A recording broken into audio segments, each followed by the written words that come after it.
আসসালামু আলাইকুম। আজকে আমি আপনাদেরকে দেখাবো এক কাপ্তান ডিজাইনের গলা।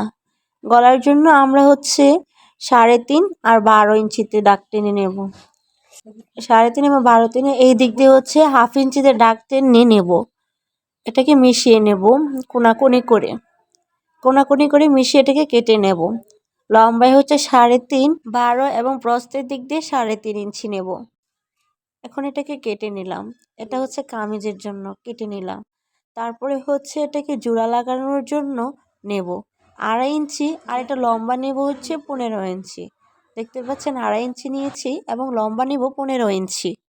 লম্বা 15 ইঞ্চি নিয়ে ভেতরে করে নেব। দেখতে পাচ্ছেন এটা সেলাই করে নিচ্ছি। এটাকে সেলাই করে নিয়ে আমি লেস লাগাবো। লেস লাগালে কি কাপড়টা অনেক সুন্দর দেখা যাবে। যে সেলাই করে নিচ্ছি। সেলাই করে নিলাম দুটোই। এখন লেস লাগিয়ে নেব। এই যে লেসটা নিয়ে এসেছি, লেস লাগিয়ে নেব।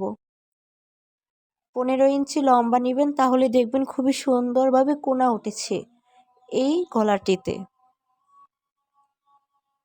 আমার লেসের কাজ প্রায় শেষের দিকে।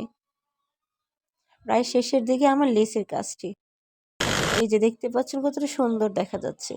এখন এটাকে আমি যে পাশে লেস থাকবে সেটা নিচের দিকে আর দিয়ে সেলাবো। আর দেখতেছেন লাগিয়ে নিয়েছি। এখন গিয়ে ঠিক যে পাশে উল্টিয়ে নেব। দেখতে পাচ্ছেন কিভাবে উল্টিয়ে নিচ্ছি। উল্টিয়ে নিয়ে এটাকে ফিনিশিং ভাবে সেলাই করার জন্য একটু কাটিং করে নেব। দেখতে পাচ্ছেন কাটিং করে নিচ্ছি। এখন সেলাইটি দেখে নেন। দেখতে পাচ্ছেন কি সুন্দরভাবে সেলাই করে নিচ্ছি। এই যে এটা আমার গলা হয়ে গেছে প্রায় শেষের দিকে। এখন শুধু এদিক দিয়ে গলা অনেক বড় থাকবে বিদায় নিচে একটি কাপড় লাগিয়ে দেব। কালো কাপড় লাগিয়ে দিচ্ছি। দেখতে পাচ্ছেন কতটা ইজিভাবে কাপড়টা লাগিয়ে নিচ্ছি। নিচে শুধু বসিয়েই কাপড়টা সেলাই করে নিলেই হবে। দেখতে পাচ্ছেন সেলাই আমার প্রায় শেষের দিকে।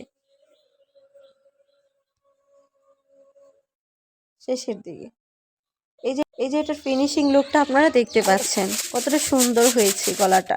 এই গলাটা পরলে যে কোনো কাপড়কে কিনা কাপড়ের মতো